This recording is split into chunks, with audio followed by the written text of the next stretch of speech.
Hey, it's Rusty Nelson, your college art professor, and it is Talking Watercolor Day. It's episode 41 for Vlog 78. So, welcome in new viewers and returning viewers. I'm glad you're here.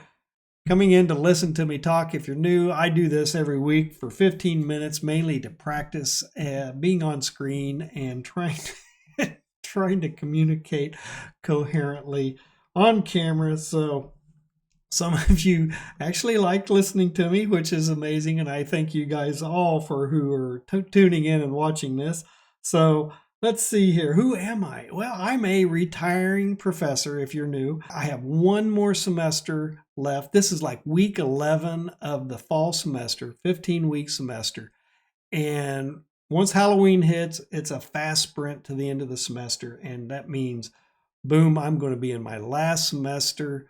I'm going to graduate after 28 years in higher education. I'm finally going to graduate. Kind of worried about what I'd be doing in retirement. So I, through one of my classes, discovered that the field I teach in, which is graphic design, is really becoming pretty heavily influenced with social media design. So we were working real hard to kind of start picking that up and integrating it into our design program more extensively. And I did a lot of research in that, and that led me to think that I would be a good possible YouTube content creator because I had a lot of skills that I developed back in the day when graphic designers did everything by hand. You know, we had to know how to draw.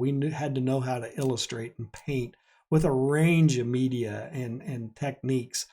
And these things have kind of gone by the wayside in the traditional sense. There's still a lot of hand skills involved with digital painting and putting everything into the computer using design elements and principles. But those fundamental hand skills that were very similar to what the studio artists had to do. The difference between us and the studio artists was the intent. Why were we doing it?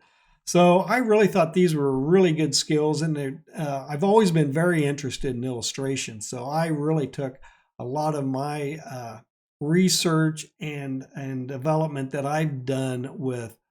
I started out with gouache. Actually, when I got out of college, it was just acrylic paint and color pencil predominantly, and evolved pretty quickly into doing illustrations with designer gouache, which is an opaque watercolor.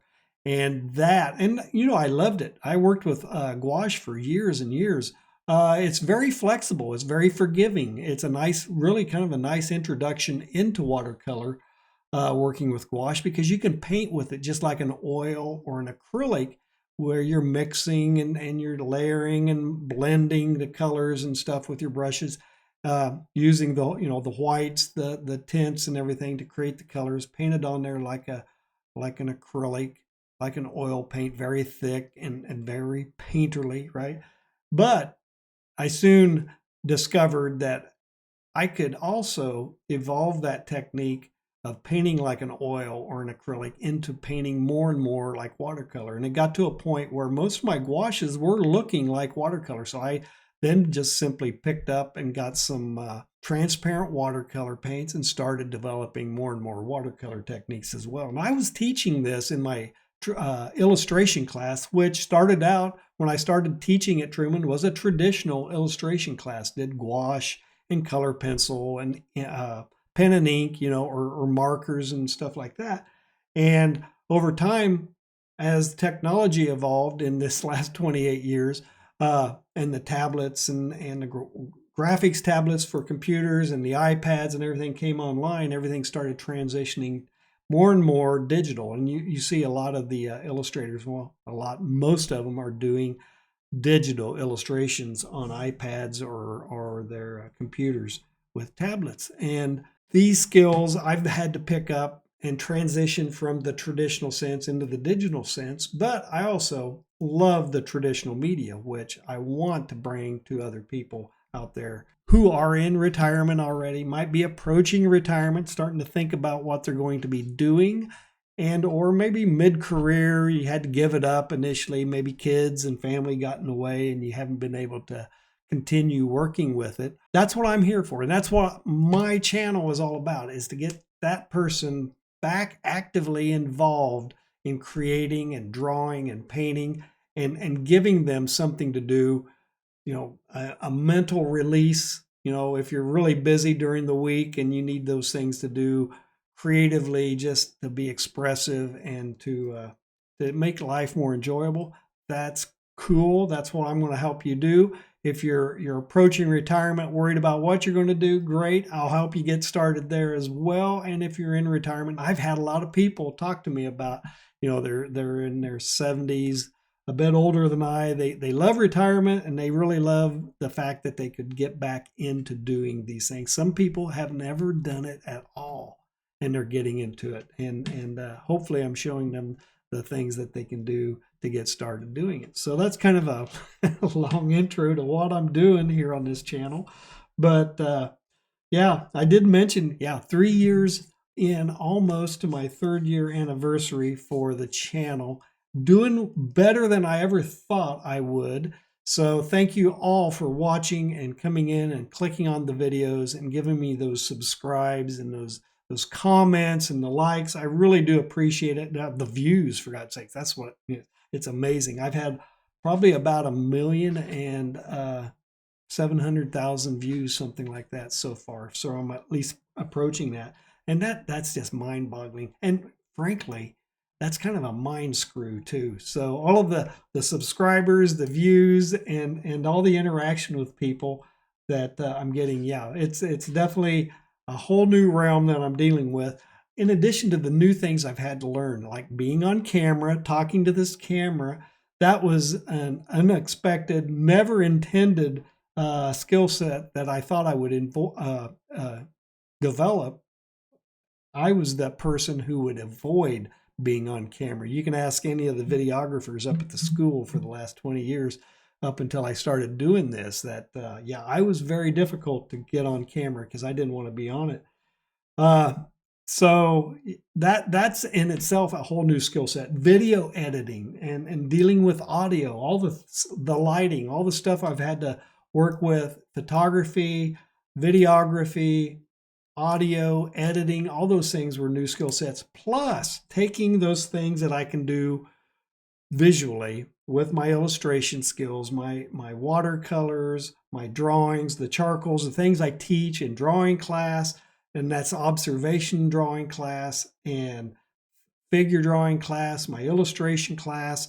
I'm teaching animation stuff like that. And so all of that kind of plays into that. But to bring that to a weekly video, or sometimes 2 videos a week, a demo that I'm doing, kind of shows me how much I've been kind of slacking off at the university, because I don't have to do that constantly with in-person classes with the students. You spend the first part of the semester kind of getting them up and off the ground, and then you can kind of kick back, give them the assignments to work on, because you've already kind of shown them the basics, the fundamentals that they're just working to practice and to get started on. So those have been the things, in trying to compress it into a time frame that is watchable.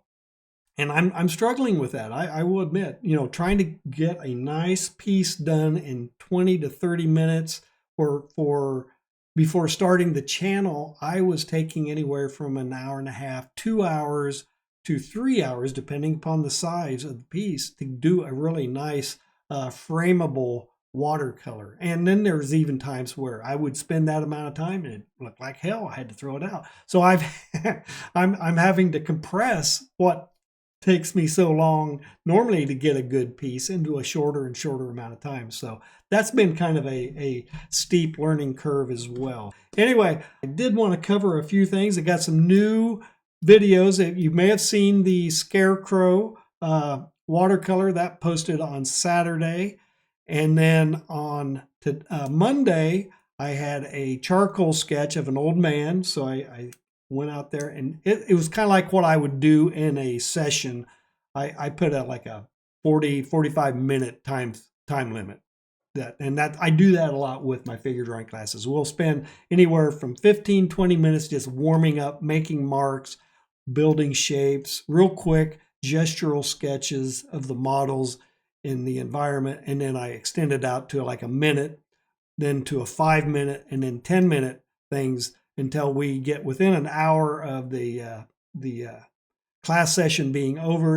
And if it's a Monday, Wednesday, and Friday class, it's an hour and 50 minutes. So we spend about 50 minutes of it, 50 minutes, an hour, just getting kind of in the zone. And then I cut them loose onto a long extended pose. And that can be anywhere from 45 minutes to an hour. And if it's a Tuesday, Thursday class, the classes typically are like 2 hours and 50 minutes. So we could maybe either get 2 of those in, or really, really long, hour and a half long extended pose. So, and all of those things, the time, you have that timer kind of barking at you in the back of your mind that, you know, are you going to get something that looks good done in that amount of time? So I was doing that in this charcoal drawing, in that was the extended pose for a classroom session. So, but always remember, when you are working on something like that, spend some time warming up. Just make some, you know, as I'm waiting for students to come in to the class, I have whoever's there, they're just making marks. Doesn't have to be anything. You're just learning what looks cool with the way you draw, the mark you make, what kind of pressure, what media you're using and stuff. And then as we finally get everybody in place, set up, and the models are there, we'll throw the models out there, and they throw quick gesture poses, and they can be anywhere from 15 to 30 seconds to a minute long, and then we'll switch poses and this and that. And that also teaches the student to really lock in the pose, because models move. that pose evolves over a course of some minutes. And so locking in that pose quickly, and then just having the figure there, even though it's moved, it's still giving you the data that you can use to add the detail and the modeling into the pose. So definitely. So anyway, that's kind of what I was doing in that one. I've got some basic fundamental things coming back up. Let's see here. Oh, there it is. Yeah, I've got a sunflower I'm going to be doing. Somebody requested a sunflower, so it's my DJ request. And then I have some more figure drawings. I'll do another figure session here coming up. I'll probably do a full-blown no timer. I'm trying to get that freaking timer out of my head. So a no timer tutorial, could be a long sucker, where I'll actually do the entire sketch and drawing before I then transition over and do some watercolor on it. So that I'll give you the whole process. So this could be a long 1.5 to 2 hour long video, but that's going to be coming up. I'm looking forward to that. I want to give this a try. This is definitely something kind of been bouncing around in my head, because I've been thinking about all these sacrifices I've been making in my artwork for that time span that I'm doing. So be ready. This will be slow TV, definitely. So that's coming up. If you are getting started, you know, whether it's the first time or picking it back up, the biggest tip I can give you for doing that is draw. Draw anything. Draw daily. You know, spend a good hour, 2 hours just sitting down, sketching, drawing, and release any expectations that you have that it has to be good. Just draw it. You're going to learn something. It's going to develop skills, muscle memory, sensitivities, aesthetics, and everything in there by just doing it daily. So that's my biggest tip, is just pick up something, a pen, a pencil, a brush, and do it. And that will get you going. And that then starts that snowball effect of learning that you're going to be able to take into the next one, the next session as you get started. So I'll talk more about this hopefully next week, about some of the other things you can do to get kind of up and running again. So, hey, I hope today's talk was interesting and that you got something out of it at least. And if you did, please give me a like and a subscribe. Drop me some comments, share it out to some friends and relatives and neighbors if they're interested in getting started. Even if they're not, they might, you never know. Send them my way, get them onto the channel, and we'll start learning together. If you think I'm doing anything worth a hoot on this channel, go over to my Patreon channel. The link is in the video description. And give me a $5 a month membership. That kind of support really helps out. It keeps the supplies that I'm using I can keep things fresh and update my hardware as everything goes to hell on me.